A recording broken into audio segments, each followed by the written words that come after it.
लगाओ मन हरि चरणन में ध्यान, लगाओ मन हरि चरणन में ध्यान।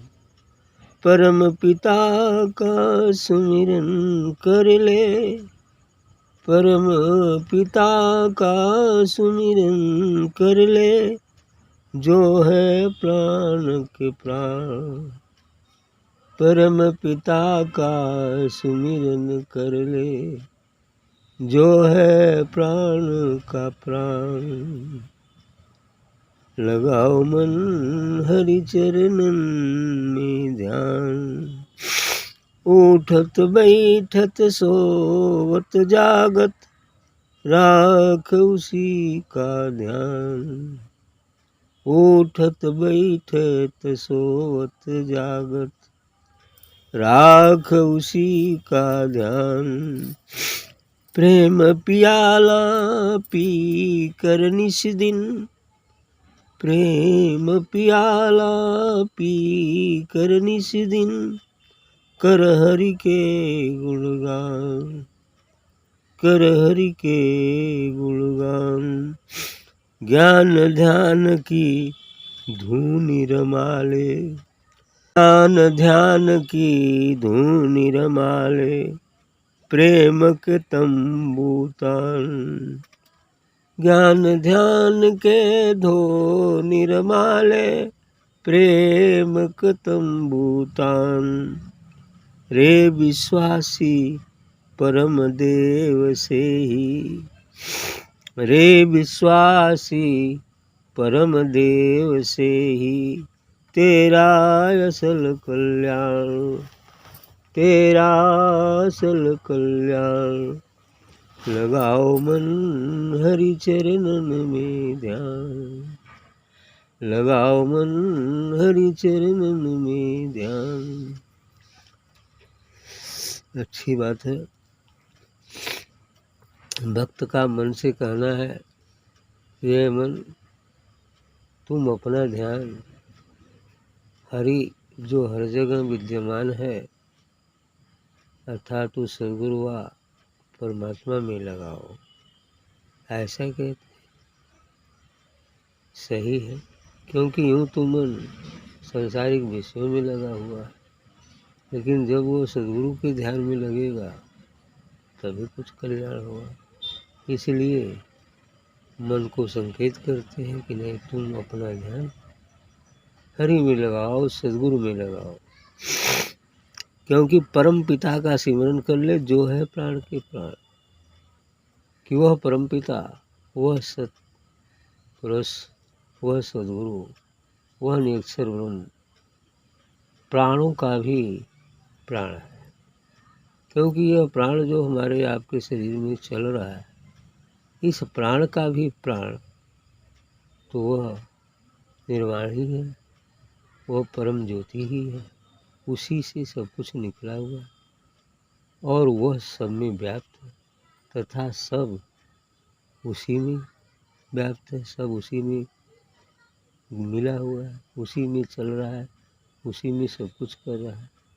जैसे समुद्र में मछलियाँ हैं, उसी से उत्पन्न है, उसी में रहती है, उसी से गति प्राप्त करती है, उसी में समाप्त भी हो जाए। ऐसे ही ये नियम। इसलिए करें कि जो प्राणों का प्राण है, जो मूल सत्ता है, जो वो परम पिता परम ज्योतिर्मय सत्ता है, उसमें ध्यान लगाओ। क्योंकि वह परम पिता जो है प्राणों का भी प्राण है, जीवन का भी जीवन है। उस जीवन का जो जीवन है उसमें ध्यान लगाओ, अर्थात सद्गुरु व परमात्मा। उठत बैठत सोवत जागत, राख उसी का ध्यान। करे उठते बैठते सोते जागते चलते फिरते, यानी हर समय उसी का ध्यान करो, उसी का याद करो, उस सद्गुरु का ही ध्यान करो। प्रेम प्याला पीकर निस दिन, कर हरि का गुणगान। इतनी नहीं, आगे जब प्रेम का प्याला पी लो, अर्थात साधना करते करते जब हम उस प्रेम नगर अर्थात आत्मलोक व अमरलोक में पहुंच जाते हैं, तो वहाँ प्रेम का प्याला मिलता है, वो अमृत रस, वह दिव्य ज्योति ही प्रेम का प्याला है, जो उसे पी करके और फिर वो हरि का ही गुणगान करते रहता है, सदगुरु का ही गुणगान करते हैं। जो पहुँच जाएगा तो गुरु का ही गुणगान करते रहता है, ऐसे ही हो जाता है। तो कर हरि का गुणगान, ज्ञान ध्यान की धूनी रमा ले, प्रेम का तंबू तान। अब कह रहे हैं कि ज्ञान और ध्यान की वो धुइयाँ रमा लो।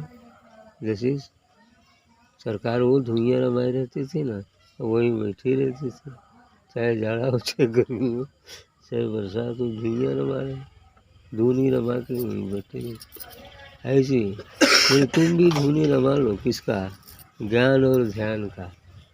उस ज्ञान, आत्मबोध, ध्यान, सूरत को उसमें मिल लगाए रखना। ये ध्यान की धूनी रमा लो, और तो नहीं, प्रेम का तंबू तान, और वो प्रेम का तंबू, आत्मा का तंबू, दिव्य प्रकाश का तंबू तान लो और उसी में निवास करो, है?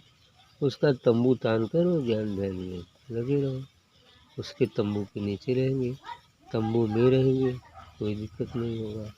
ऐसा ही वो प्रेम का तंबू तानना है, दिव्य ज्योति का तंबू तानना है और उसमें ही निवास करना है। इसलिए ज्ञान ध्यान का धूमि डाले, प्रेम का तंबू तान। हरे विश्वासी परम देव से ही तेरा असल कल्याण। अब भक्तों को विश्वासी कहते हैं, जिनका विश्वास सद्गुरु में है, श्रद्धा है, उनको कहते हैं कि विश्वासी परम देव से, उस परम देव, परमात्मा, वह नेक सर्वम, वह नाम, वह निर्वाण, वह परम ज्योतिर्मय सत्ता से ही तुम्हारा कल्याण हो। अर्थात उसी सत्ता का स्मरण करने से, उसका अनुभव कर लेने से फिर आवागमन के बंधन से छूट जाएंगे, बस कल्याण ही कल्याण।